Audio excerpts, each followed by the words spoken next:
हम लोग संस्कृत में संस्कृत के तीसरे नंबर चैप्टर को पढ़ रहे थे, जिसके शीर्षक का नाम है अलस कथा। और अलस कथा चैप्टर से संबंधित पिछले 2 वीडियो में हम आपको इस चैप्टर से संबंधित सारे सब्जेक्टिव क्वेश्चन कंप्लीट करा दिए थे। यानी कि इसके पहले के पार्ट 1 और पार्ट 2 दोनों वीडियो को आप लोग जरूर देख लीजिएगा, जिससे आपको इस चैप्टर से संबंधित सारे ऑब्जेक्टिव क्वेश्चन कंप्लीट हो जाएंगे। तो आज के इस वीडियो में हम लोग इस चैप्टर से संबंधित सारे ऑब्जेक्टिव क्वेश्चन यानी कि वस्तुनिष्ठ प्रश्न देखेंगे, जो कि काफ़ी महत्वपूर्ण होंगे और आपके परीक्षा में आने की पूरी संभावना होगी। यानी कि जितने सारे भी ऑब्जेक्टिव क्वेश्चन अगर इस चैप्टर से पूछे जाते हैं तो जितना हम आपको बता देंगे उसी में से आएगा, उससे बाहर का एक भी ऑब्जेक्टिव क्वेश्चन नहीं आएगा। तो चलिए हम लोग बिना समय गवाए शुरू करते हैं और पहले नंबर क्वेश्चन से देखना शुरू करेंगे। लेकिन उसके पहले यदि आप लोग चैनल पर नए हैं तो चैनल को जरूर सब्सक्राइब कर लीजिएगा, ताकि आगे के भी हर एक वीडियो का नोटिफिकेशन आपको मिलते रहे। तो चलिए हम लोग सबसे पहला नंबर क्वेश्चन देखेंगे। तो कुछ क्वेश्चन संस्कृत लैंग्वेज में भी रहेगा और कुछ क्वेश्चन हिंदी में भी रहेगा, क्योंकि संस्कृत में दोनों प्रकार से क्वेश्चन पूछे जाते हैं। संस्कृत और हिंदी दोनों तरह के क्वेश्चन होते हैं।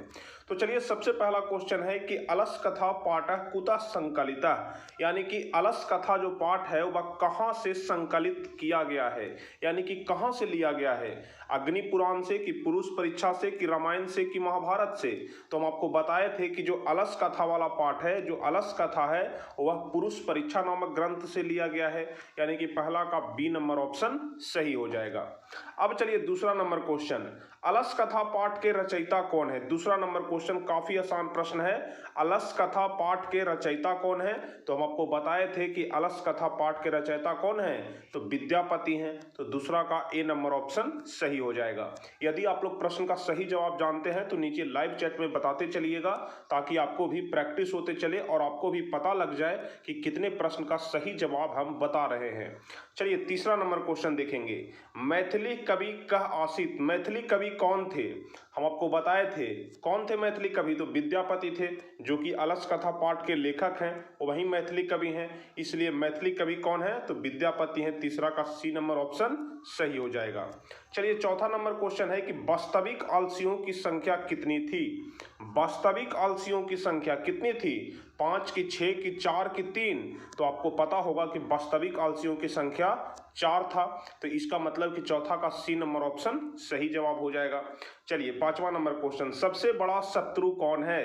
यहाँ पर जो 4 ऑप्शन दिया गया है, इसमें सबसे बड़ा शत्रु कौन है। क्षमा है, कि आलस है, कि क्रोध है, कि लोभ है। तो सबसे बड़ा शत्रु यहाँ पर आलस को बोला गया है, इसलिए पांचवा का बी नंबर ऑप्शन सही हो जाएगा। चलिए छठा नंबर क्वेश्चन हम लोग देखेंगे। अपनी भूख मिटाने के लिए कौन कुछ भी नहीं करता है। अपनी भूख मिटाने के लिए भी कौन कुछ भी नहीं करता है। उद्यमी, की आलसी, की धनी, की निर्धन। तो आपको पता होगा कि जो आलसी लोग होते हैं वह अपनी भूख मिटाने के लिए भी कुछ भी नहीं करते हैं। उनको चाहिए कि बना बनाया हुआ हमारे सामने आकर के मिल जाए, हम चुपचाप उसको खा लें। तो इसलिए अपनी भूख मिटाने के लिए कौन कुछ नहीं करता है, तो आलसी लोग। छठा का बी नंबर ऑप्शन सही जवाब हो जाएगा। और देखिए हम आपको बता दें कि जो स्टूडेंट होते हैं, जो विद्यार्थी होते हैं, उनको तो एकदम आलस नहीं करना चाहिए, क्योंकि विद्यार्थी अगर आलस करेंगे तो फिर उनका पढ़ाई नहीं हो पाएगा। इसलिए हम आपसे यही रिक्वेस्ट करेंगे कि आप लोग अपने जीवन में कभी भी आलस मत करिएगा। जब भी पढ़ने का मन करे आप लोग तुरंत उठ करके पढ़ना शुरू कर दीजिएगा, तभी सफलता आपकी कदम चूमेगी। अगर आप लोग आलस करना शुरू कर दीजिएगा तो फिर सफलता आपसे दूर चला जाएगा और असफलता धीरे धीरे आपकी तरफ बढ़ने लगेगा। इसलिए कभी भी आप लोग आलस नहीं करिएगा। चलिए सातवां नंबर क्वेश्चन, नीतिकार आलस्य को क्या मानते हैं। हम आपको बताए थे नीतिकार आलस्य को रिपु रूपम, यानी कि शत्रु का रूप मानते हैं। इसलिए सातवां का कौन सा जवाब सही होगा, नीतिकार आलस्य को शत्रु मानते हैं। सातवां का बी नंबर ऑप्शन सही हो जाएगा। चलिए आठवां नंबर क्वेश्चन, अलस कथा पाठ किस ग्रंथ से संकलित है। अभी हम आपको पहले नंबर क्वेश्चन में भी बताए थे, बस उसी क्वेश्चन को यहाँ पर हिंदी में पूछ दिया है कि अलस कथा पाठ जो है वह किस ग्रंथ से संग्रहित है, यानी कि किस ग्रंथ से लिया गया है। तब इसका सही जवाब कौन सा होगा, कि पुरुष परीक्षा ग्रंथ से लिया गया है। आठवां का बी नंबर ऑप्शन सही हो जाएगा। चलिए नौवां नंबर क्वेश्चन देखेंगे। आज का क्लास बहुत छोटा क्लास होगा, क्योंकि इसमें बहुत कम ही क्वेश्चन है जो कि बिल्कुल जल्द ही खत्म हो जाएंगे। चलिए वीरेश्वर बीरेश्वर कौन था? बीरेश्वर कौन था? तो बीरेश्वर मिथिला का एक मंत्री था जो कि स्वभाव से बहुत ही दानशील था। 9वां नंबर क्वेश्चन आपसे क्या पूछा जा रहा है कि बीरेश्वर कौन था? तो बीरेश्वर मिथिला का एक मंत्री था जो कि बहुत ही दानशील था। वह आलसियों को भोजन और वस्त्र देता था। इसलिए यहाँ पर पूछा जा रहा है कि बीरेश्वर कौन था? ईमानदार था कि भ्रष्ट था कि दानशील था कि धनी था? तो सही जवाब दानशील हो जाएगा। चलिए 10वां नंबर प्रश्न फिर से आ गया कि बीरेश्वर कौन था, लेकिन यहाँ पर प्रश्न तो सेम है लेकिन ऑप्शन बदल गए हैं।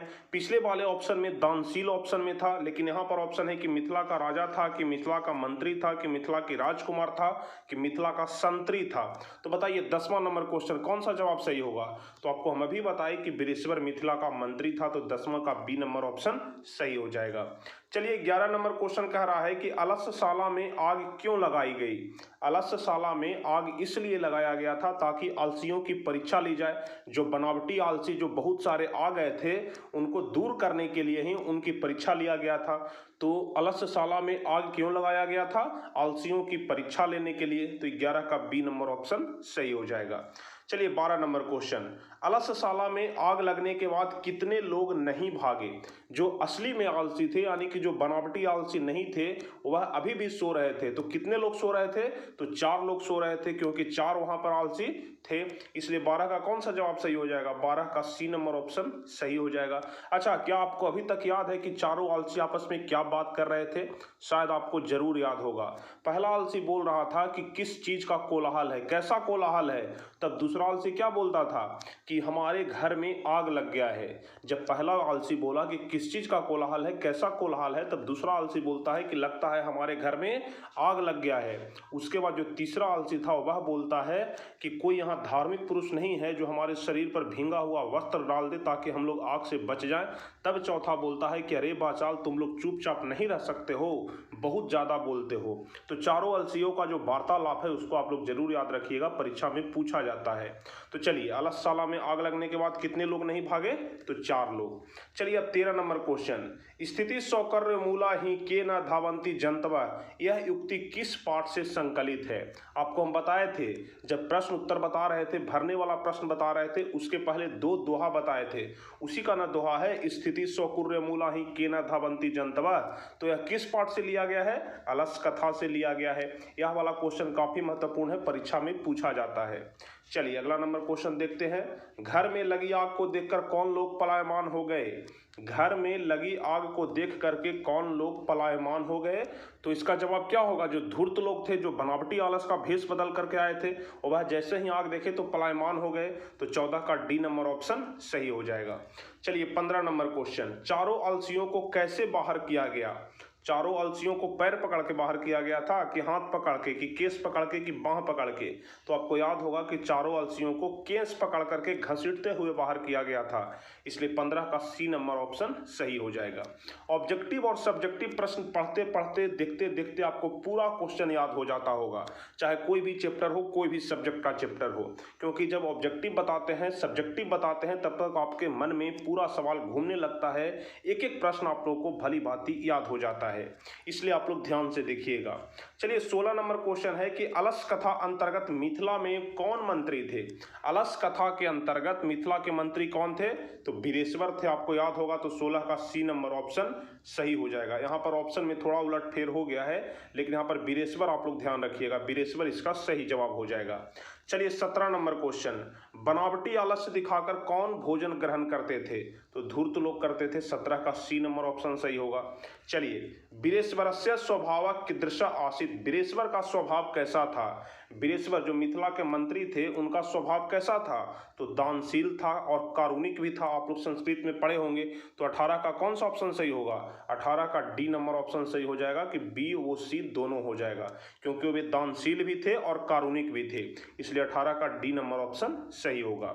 चलिए 19वां नंबर क्वेश्चन कह रहा है कि अर्पित विग्रह द्रव्य का भक्षण कौन कर रहे थे? अर्पित विग्रह द्रव्य का भक्षण कौन कर रहे थे? यानी कि झूठ मूठ का, बनावटी का भेष दिखा करके कौन लोग? तो दुष्का यानी कि धूर्त लोग। ठीक है। इसका मतलब क्या हुआ कि अर्पित विग्रह द्रव्य का भक्षण कौन कर रहे थे, यानी कि जो आलसियों के लिए जो भोजन दिया जाता था वहां पर बनावटी आलस का भेष बदल करके आकर के भोजन ग्रहण कौन करते थे, तो दुष्ट का यानी कि धूर्त लोग करते थे। तो 19 का ए नंबर ऑप्शन सही हो जाएगा। तो कुल मिलाकर के यह 19 क्वेश्चन ही इस पूरे चैप्टर में है जो कि ऑब्जेक्टिव क्वेश्चन है। और यदि इस चैप्टर से कोई भी ऑब्जेक्टिव क्वेश्चन आपके परीक्षा में पूछा जाता है तो यही 19 क्वेश्चन में से कोई क्वेश्चन पूछा जाएगा, इससे बाहर का एक भी प्रश्न नहीं पूछा जाएगा। तो यदि आप लोग यह सिर्फ 19 क्वेश्चन याद रखते हैं संस्कृत के तीसरे नंबर चैप्टर में, तो समझिए कि आपका संस्कृत का तीसरा नंबर चैप्टर से एक भी ऑब्जेक्टिव क्वेश्चन नहीं छूटेगा। तो चलिए आप लोग फटाफट से नीचे कमेंट में बताइए कि यह 19 में से कितने प्रश्न का आप लोग सही जवाब बताए हैं। ऐसे तो हम उम्मीद करते हैं कि आप लोग 19 में 19 का सही जवाब बताए होंगे, लेकिन फिर भी आप लोग कमेंट में जरूर बताइएगा कि आप लोग का कितना जवाब सही हुआ है। और चलिए, यदि आप लोग को यह वीडियो अच्छा लगा हो तो इसको लाइक कर दीजिएगा, अपने दोस्तों के बीच शेयर भी कर दीजिएगा। और जो भी स्टूडेंट चैनल पर नए हैं तो फटाफट से चैनल को सब्सक्राइब करके बेल आइकन दबा दीजिएगा, ताकि आगे के भी हर एक वीडियो का नोटिफिकेशन आपको मिल सके। तो चलिए फिर मिलते हैं हम आपसे अगले वीडियो में कुछ इसी प्रकार के महत्वपूर्ण वीडियो के साथ, हेल्पफुल वीडियो के साथ, इंपॉर्टेंट वीडियो के साथ, जो आपके बोर्ड एग्जाम के लिए काफ़ी ज़्यादा महत्वपूर्ण होता है। तो चलिए, तब तक के लिए जय हिंद, धन्यवाद।